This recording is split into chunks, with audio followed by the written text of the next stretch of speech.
Getting ready for a Cane Corso, huh? That's exciting. It is. So much to look forward to. Absolutely. But we're here today to help you be prepared. Yeah. Especially when it comes to those emergency situations. What ifs? Yeah. Exactly, the what ifs. Right. And we've got a ton of articles and resources that you guys have sent in about Cane Corso care. Yeah. Lots of good stuff. So we've been going through it all. That's right. And today's deep dive is going to be all about how to handle those emergencies so you're totally ready for anything. And confident. Yeah. Totally confident. Exactly. Yeah, because I know I'd be freaking out. I think we all would. Totally. So it's good to be prepared. So let's talk about some of those top emergencies that we need to be ready for with a Cane Corso, because they're big dogs, they're playful. Yeah. They're energetic. What are we looking at? Well, based on what you've been reading, 3 big ones kind of stand out. CCL, ruptures, bloat, and then just general accidents. Okay, so CCL rupture, that's the one where the ligament in their knee tears, right? That's the one. I can see how a big dog like a Cane Corso might be prone to that. Yeah, they're so playful and active. So active, all that running and jumping. Yeah, lots of stress on those joints. Okay, so if your Cane Corso suddenly starts limping or holding up a leg, Especially after like a burst of activity or playing. yeah, That's definitely something to suspect. okay, got it. CCL rupture, something to look out for. But let's talk about the one that really makes your heart skip a beat. Bloat. Oh, yeah. That one sounds scary. Bloat's serious. Yeah, and the articles really emphasized how important it is to act fast. You have to. Okay, so break it down for us. What exactly is bloat and why is it so dangerous? Okay, so bloat, or to use its formal name, gastric torsion, it's when the stomach actually twists. Oh, wow. And that cuts off its blood supply. Oh, no. And it can be fatal. So this is not a wait and see kind of situation. Absolutely not. Okay, so what are the signs? How do we know if our Cane Corso is experiencing bloat? Well, if you notice, they're suddenly restless Okay. and their abdomen looks distended, kind of swollen. Yeah. Or they're trying to vomit, but nothing's coming up. Ugh. That's an immediate trip to the emergency vet. Like drop everything right now. Yes. Every minute counts. Wow. Okay, bloat equals emergency. No hesitation. Nope. Got it. Be prepared. Ooh. Okay, and then we have like the general accidents category. Right. I mean, I'm guessing that covers like a pretty wide range of things. It does. It does. Bumps, scrapes, maybe even encounters with other animals. Yeah, exactly. Cane Corsos are powerful dogs. Strong. Even when they're playing, they can accidentally bump into things or get a little rough. Right, because a playful paw from a Cane Corso is a lot different than from like a Chihuahua. Exactly. Size matters. Definitely matters, yeah. Those bumps and bruises can be a little more than just a minor scrape. Okay, so accidents that's part of life with an energetic dog. But here's what I really want to know. Like, what do we actually do when these things happen? Let's talk first aid. Okay, so first aid. What are those like crucial steps? The most important thing is to stay calm. Okay, easier said than done. I know. Yeah. It is. When your dog's hurt. Especially when you love them. Right. But your calm can actually help them stay calm. Oh, that's a good point. I never thought about that. It makes the whole situation safer. Yeah. For everyone. For everyone involved. Yeah. So just project calmness, even if you're feeling anything but. Yeah. Channel your inner Zen master or something. Exactly. And one of the things your sources mentioned is how important it is to approach a potentially injured dog cautiously. Oh, that's a good reminder.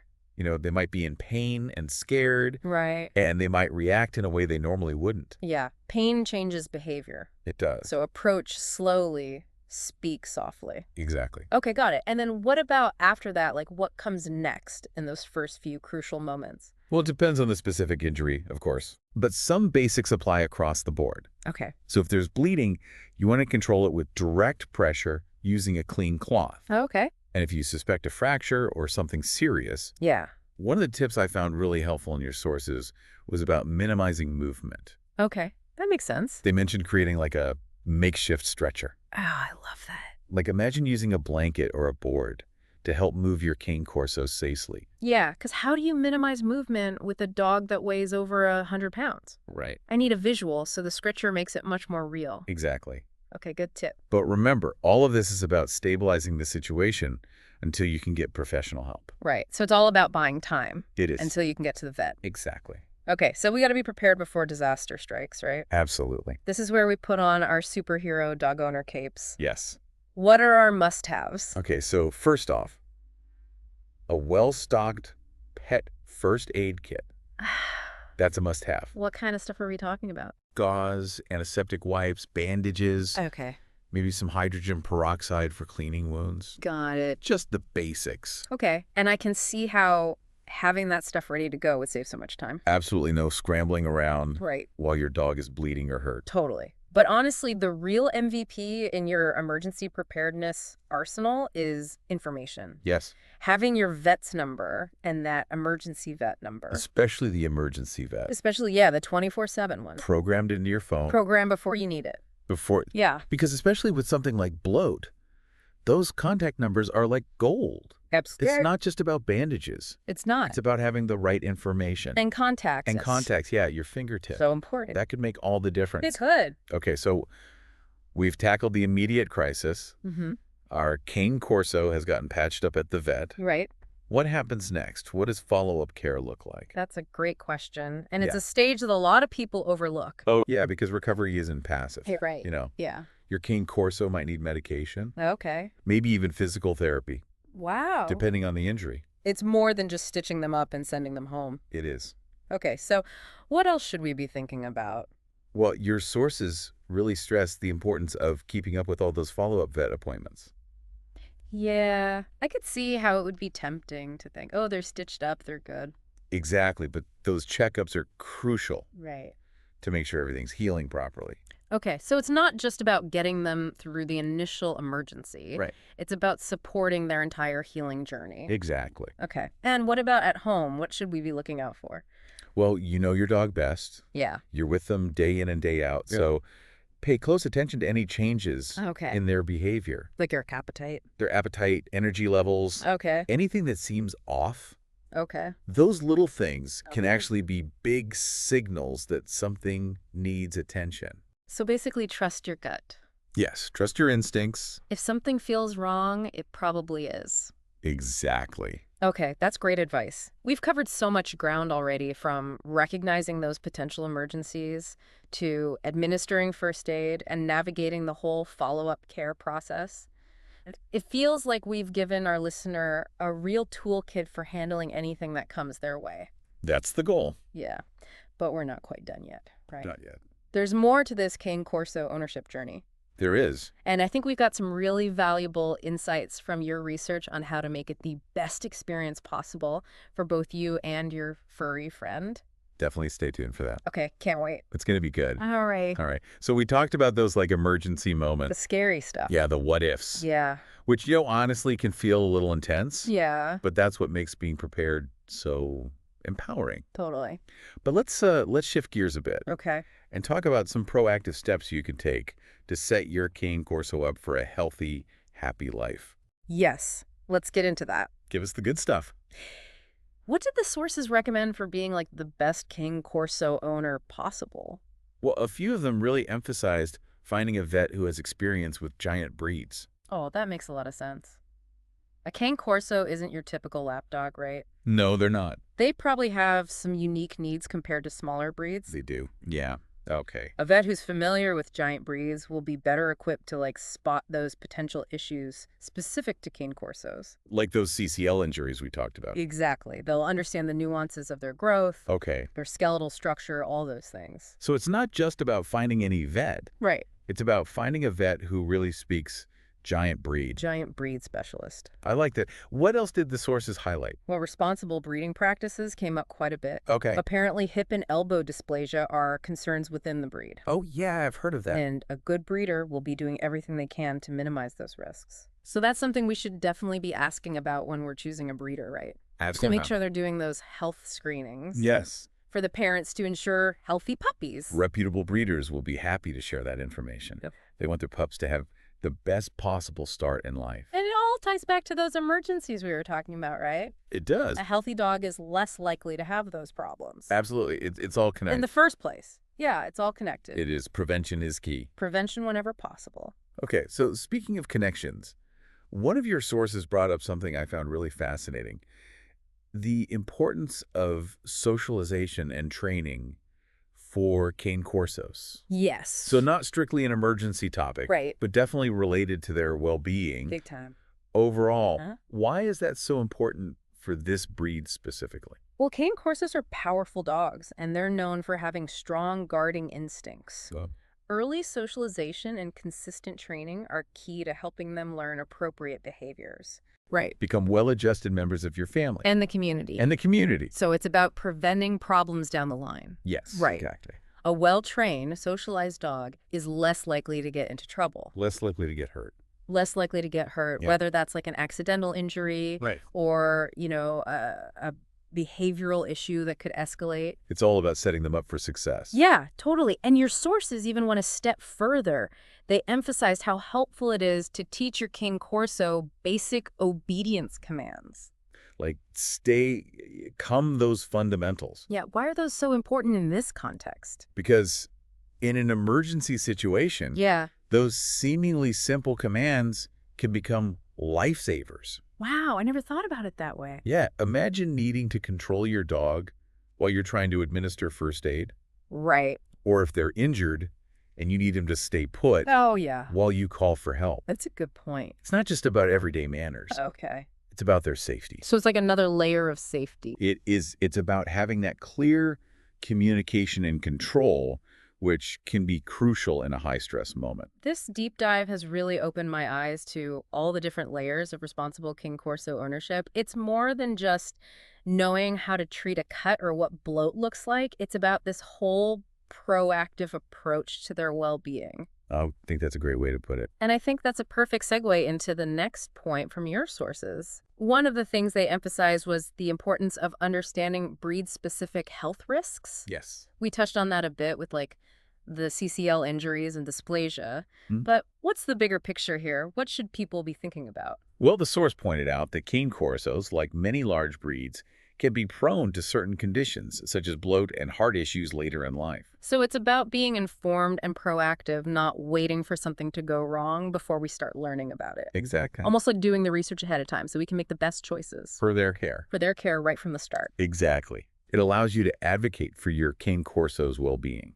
I'm sensing a theme here being proactive. Yes. And I'm guessing that same mindset applies to more than just health concerns. You're catching on. It's about applying that same proactive thinking to other aspects of Cane Corso ownership as well. Okay, like what? For example, when choosing walking equipment, Oh, yeah. considering their size and strength is crucial, Okay. or planning activities that match their energy levels Right. without overdoing it. So basically, think ahead, anticipate potential challenges, and set our Cane Corso up for success. In all areas of their life. In all areas of their life. I like that. It is. And that brings us to one last but incredibly important point from your research. The emotional aspect of owning a Cane Corso. Okay, now I'm intrigued. We've covered a lot of practical stuff, but tell me more about this emotional side of things. Well, several sources mentioned that Cane Corsos are incredibly loyal and fiercely protective of their families. Oh, yeah, absolutely. That's definitely a big part of their appeal. But how does that tie into emergency preparedness? I don't know. Tell me. Well, think about it this way. In an emergency, your Cane Corso's natural instincts might kick in. Okay. They might become overly protective or anxious, Right. which could make handling them more challenging. Oh, that's a good point. So your own emotional state and how you handle the situation could actually influence their behavior. Like if we're freaking out, they're going to freak out. Exactly. If you're calm and confident, it can help them stay calm too. So we need to be the calm and the Be smooth. the calm. Right. And knowing how to read their body language, being able to anticipate their reactions, those things can be invaluable in a stressful situation. We went from bandages and vet numbers to the deeper emotional connection We did. between a Cane Corso and their owner who knew emergency preparedness could be so multifaceted. Right. And I think that's what makes this deep dive so valuable. We're not just talking about the practical steps, but also those underlying principles of responsible Cane Corso ownership. It's like you're giving our listener the ultimate cheat sheet for building a strong bond with their Cane Corso. And being prepared for the unexpected. And being prepared. Yeah, exactly. It's a win-win. Win-win for sure. And speaking of cheat sheets, we have one more crucial piece to cover. Ooh, what's that? Resources and further exploration. Okay. So many great tips in your sources Yes. on where to go from here to keep learning and growing as a Cane Corso owner. This has been an incredible journey so far, Yes. but I'm eager to hear what those resources are. So where do we go from here? Let's talk about it. Okay, so where do we go from here? What resources can our listeners tack into to keep learning and growing as Cane Corso owners? Well, several of those sources pointed to like breed-specific clubs and organizations as a fantastic starting point. That makes total sense, like connecting with the experts, Yeah, you know? right? The folks who really know these dogs inside and out. Yeah, seems like a no-brainer. It is. These groups are like gold mines of information. Okay. They often have resources on everything, from health and training to finding reputable breeders, Okay. and even hosting events where you can connect with other Cane Corso owners. Oh, I love that idea, meeting other Cane Corso owners, sharing experiences, Right. maybe even letting the dogs have a play date. Exactly. It's learning and socializing all rolled into one. Yeah, that's awesome. And some of your sources also highlighted the value of online forums and communities. Oh, yeah, those can be so helpful. Especially for like those quick questions or just to get a sense of what other Cane Corso owners are going through. Totally. It's like having a network of support right at your fingertips. Exactly. Okay, what about like books and articles? Oh, yeah. Good old-fashioned books and articles. Right. Those are great, too. I love a good deep dive into a well-researched book. There's a wealth of knowledge out there There's so much information. on Cane Corso care, training, health, you name it. Don't be afraid to go beyond the basics. Yeah, keep exploring. Keep learning. Keep that curiosity alive. We've come a long way from those potentially scary emergencies to this vast world of Cane Corso knowledge We have. that's out there waiting to be explored. And I think the biggest takeaway here is that knowledge really is power.